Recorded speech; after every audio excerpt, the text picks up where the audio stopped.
Servus, Glück auf und herzlich willkommen zum weiteren FC Bayern Talk. Ja Leute, am 23. Bundesliga-Spieltag daheim gegen den 1. FC Köln. 5:1. Ja, hört sich klar an. Am Ende des Abends oder des Tages war es auch so klar. Wir könnten jetzt das Haar in der Suppe suchen, ja, wie ich es ja öfters tue. Aber ich denke, nach 1:4, also nach einem 4:1 Sieg in Rom und nach dem Champions League-Spiel, dann 5:1 zu Hause gegen Köln, muss man einfach auch mal nicht zu meckern haben. Ja? Ich denke, erste Halbzeit war mega stark von uns. Zweite Halbzeit war mittelmäßig. Gerade die erste Viertelstunde nach dem geschenkten Tor haben die Kölner noch mal ein bisschen Morgenluft geschnuppert. Und klar sind die körperlich ein bisschen fitter wie wir gewesen. Ich denke mal, das hat man dann auch gesehen. Ja, zum Glück hat der Müller dann gleich ein bisschen Schwung reingebracht. Den hat man dann so eine Viertelstunde auf dem Platz gesehen. Danach war er auch nicht zu sehen. Beim Gnabry war es umgekehrt. Den hat man dann eine Viertelstunde gar nicht gesehen. Dann hat man ihn gesehen. Und von daher muss man dann am Ende des Tages mit dem 5:1 zufrieden sein. Und ja, 5:1 ist ein 5:1, Leute. Damit muss man immer zufrieden sein. Aber mit der Art und Weise, wie es zustande kam, halt auch. Der Reporter hat zwar zwischendurch da irgendwelche komischen Sachen erzählt. Ja, aber die Leute vergessen halt einfach alle, ja, was wir für eine Belastung haben und was zum Beispiel der 1. FC Köln für eine Belastung hat. Und ich denke mal, das hat man in der zweiten Halbzeit einfach gesehen. Für 45 Minuten ist die Kraft da. Wir haben alle 3 Tage spielen, das sieht man auch ganz klar. Und ja, von daher bin ich zufrieden. Ich denke, wir schmeißen einen Blick in die Statistiken. Muss ich erstmal aufmachen hier. Und dann werde ich ein bisschen was zu den einzelnen Spielern sagen. Und dann haben wir es auch schon, denke ich. Kann ja noch nicht viel sagen. Leipzig spielt ja jetzt gleich erst. Ich glaube gegen Gladbach oder was. Müssen wir gleich mal gucken. Gut. Ballbesitz 55,5.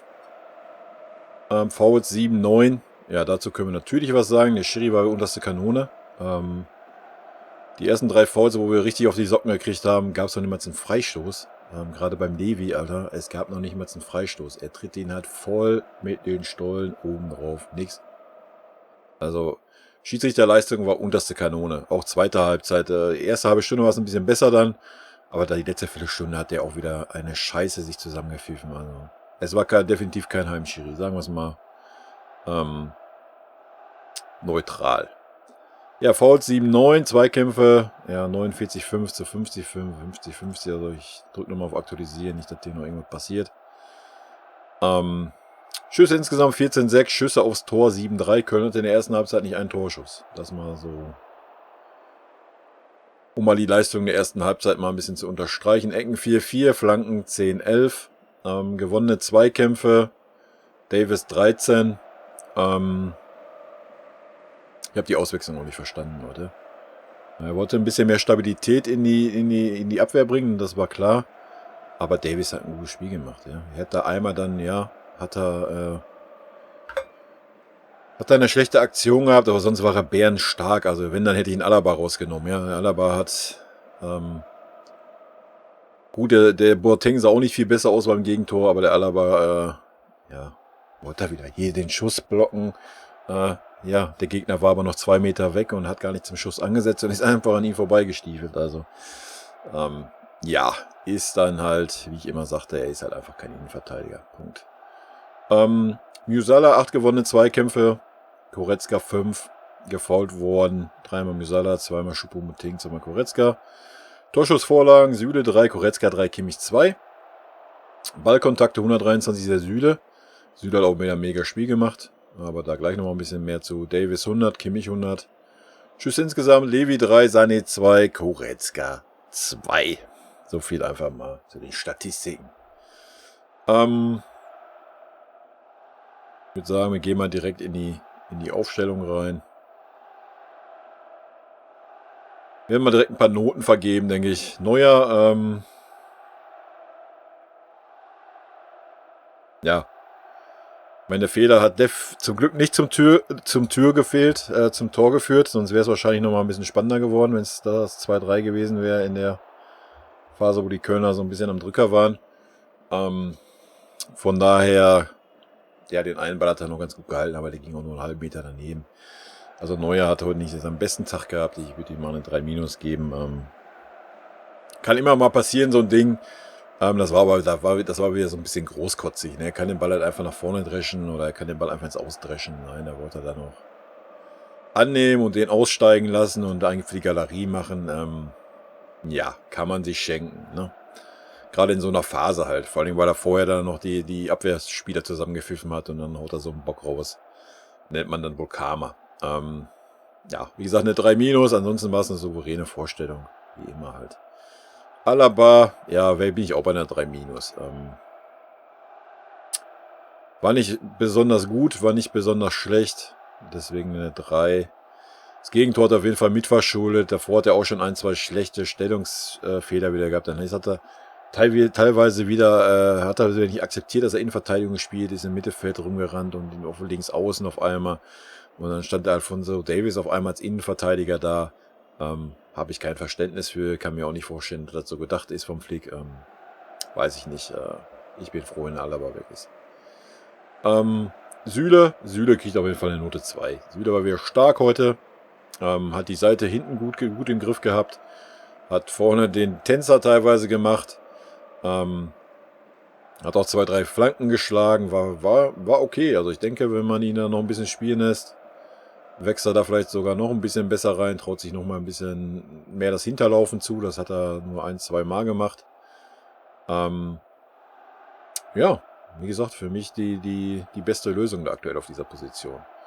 Davies war für mich auch eine 2. War bärenstark wieder nach vorne. War nach hinten heute nicht ganz so stark. Hat man den einen oder anderen Defensiv-Zweikampf auch verloren.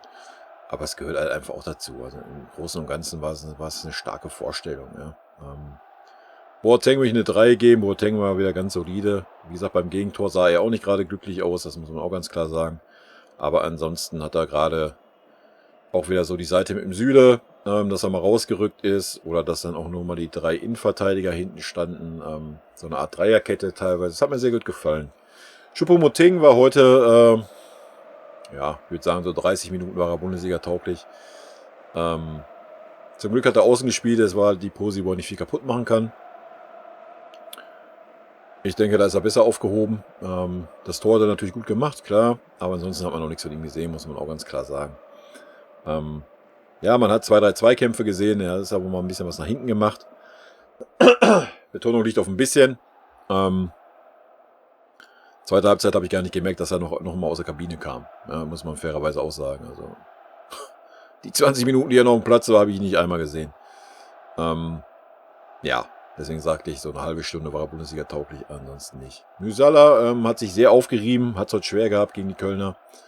Hat zwischen auch so zweite Halbzeit, so ab der 50. oder so, hat er 2, 3 Ballverluste gehabt, konnte er nicht mehr wirklich da einen Ball halten, aber stand auch immer gegen 2 oder 3 Kölner in der Mitte.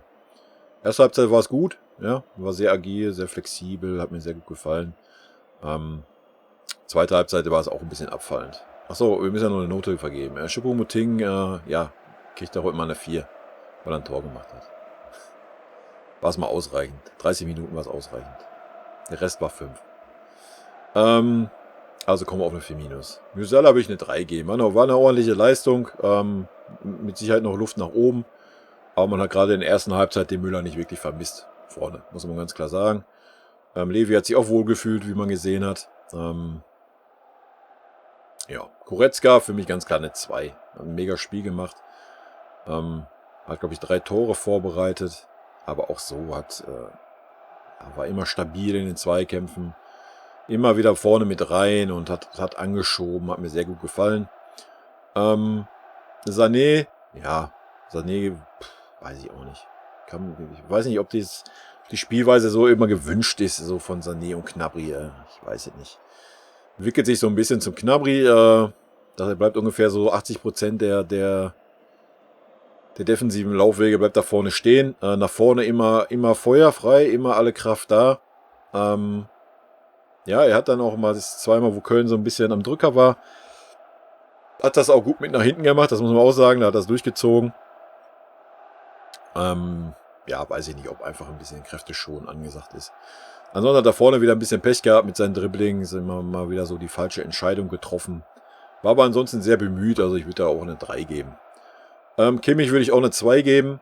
Vielleicht eine 2-. Goretzka war einen Tacken besser, aber Kimmich hat das Spiel halt von hinten gut gelenkt und das über 90 Minuten, hat geackert, gerackert, wie immer.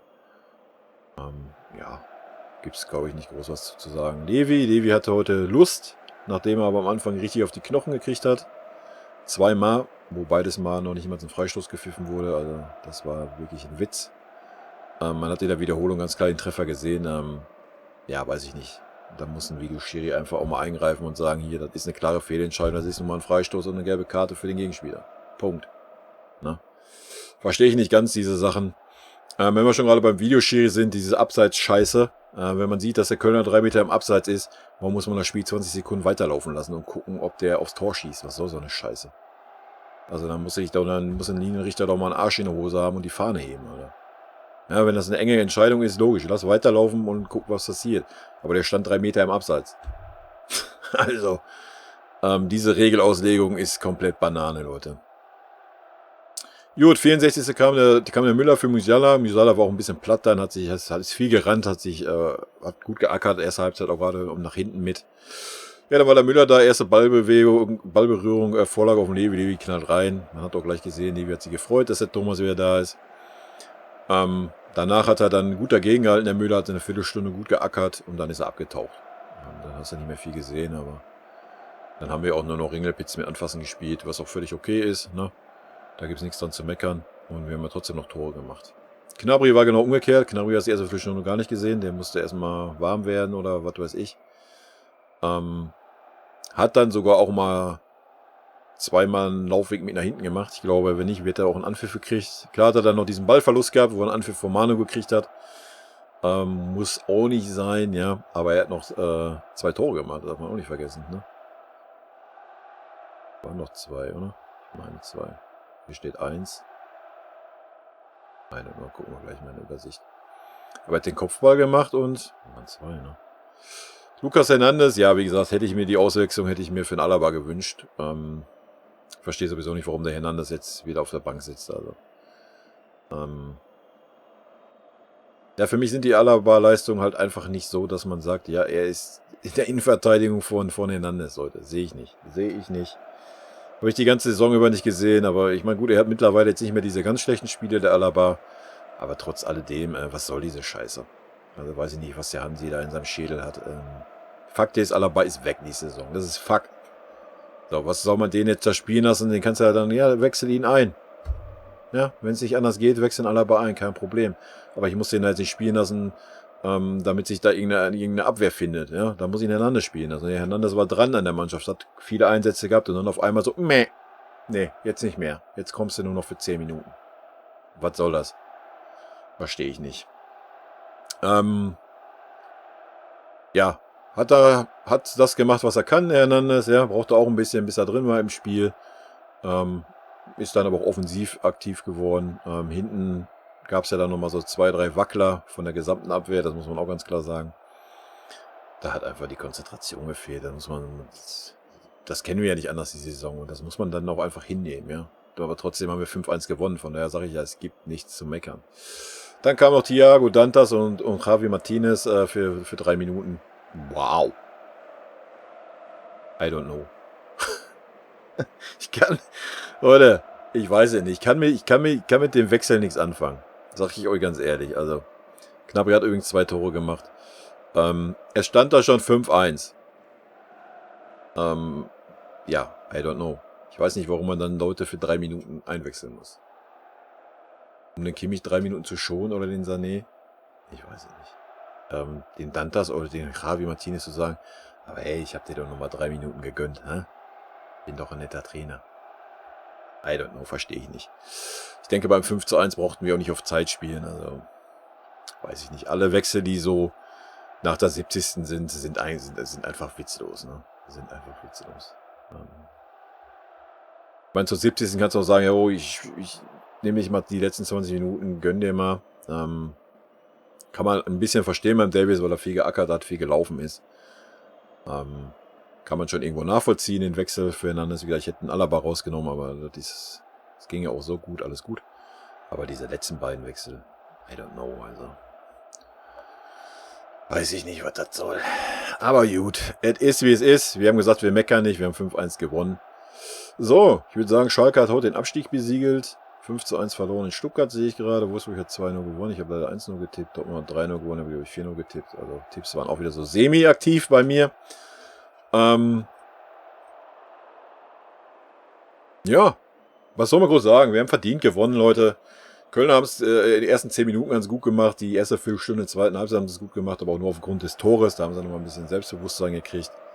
Haben gesehen, ach, die Bayern sind heute doch verwundbar. Aber am Ende des Tages, nach dem Champions League-Spiel, ja, verdient gewonnen und mehr gibt es da nicht zu sagen. Wir hören uns wieder. Diese Woche ist keine Champions League, ne? Wir spielen Samstag 18:30 Uhr gegen Dortmund. Ja.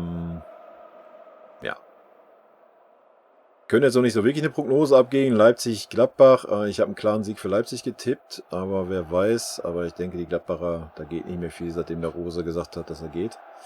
Aber vielleicht überraschen uns die Gladbacher, so wie die Bremer uns überrascht haben, wer weiß. Dortmund ist aber gerade wieder hoch. Ja? Für Dortmund geht es um eine Champions League, die werden heiß sein. Wird kein leichtes Spiel, denke ich. Aber ich denke, da gerade das Spiel gegen Lazio hat auch gezeigt, wenn es drauf ankommt, wenn die harten Spiele sind, ist die Mannschaft auf jeden Fall fokussiert. Es sind mehr Spieler wieder da. Müller ist da, Gnabry ist da, Coman hat sich heute auch noch ausgeruht. Also der Kader ist soweit fit. Es gibt eine Menge Optionen. Ich bin gespannt auf das Spiel. Ich hoffe, wir sehen ein gutes Spiel. Ja, und dann schauen wir mal, wie die Konstellation an der Spitze ausschaut. Ist es halt schwer zu sagen. Es kann halt gut sein, dass wir unentschieden spielen, wenn Leipzig heute gewinnt und dann gewinnen, sind wir punktgleich und ach, alles ist möglich, alles ist spannend. Wir spielen ja dann auch, guck mal eben, war ja auch nicht so weit dann, bis das Spiel gegen Leipzig kommt, ne? Also Dortmund, Bremen, Lazio, Stuttgart und dann Leipzig Anfang April. Ja, ich meine, da wird noch nichts entschieden werden, es sei denn, wir haben dann 4 Punkte vor und gewinnen dann und haben dann 7 vor oder sowas. Ich hoffe, die verschenken wir dann nicht mal wieder so schnell. Aber wir haben natürlich zum Ende hin noch richtig starke Gegner mit Wolfsburg, Leverkusen, wo wir uns schwer tun. Gladbach, wo wir uns immer schwer tun. Also da haben wir die letzten 6 Spieltage haben wir 3 fette Brocken mit Wolfsburg, Leverkusen und Gladbach, darf man auch nicht vergessen. In Freiburg haben wir uns auch immer schwer getan, sollte man auch nicht unterschätzen. Ja, dann ist Augsburg und Mainz noch dabei, da geht es noch gegen den Abstieg.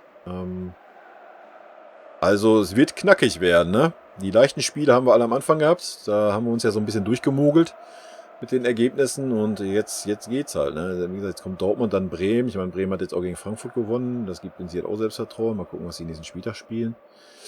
Ja, bin sehr gespannt. Ich meine, Stuttgart ist auch immer für eine Überraschung gut und Union genauso. Das sind noch unsere anderen beiden Gegner, also da ist Spannung geboten, was die Meisterschaft angeht. Bin ich mir ganz sicher. Gut. Rot-weiße Grüße gehen raus. Ich wünsche euch eine schöne Woche, Leute. Bleibt gesund. Wir hören uns am Samstagabend oder am Sonntag, je nachdem, wann ihr das Video dann schaut, wieder. Und ich bin sehr gespannt auf das Spiel. Haut rein. Bis dann. Ciao.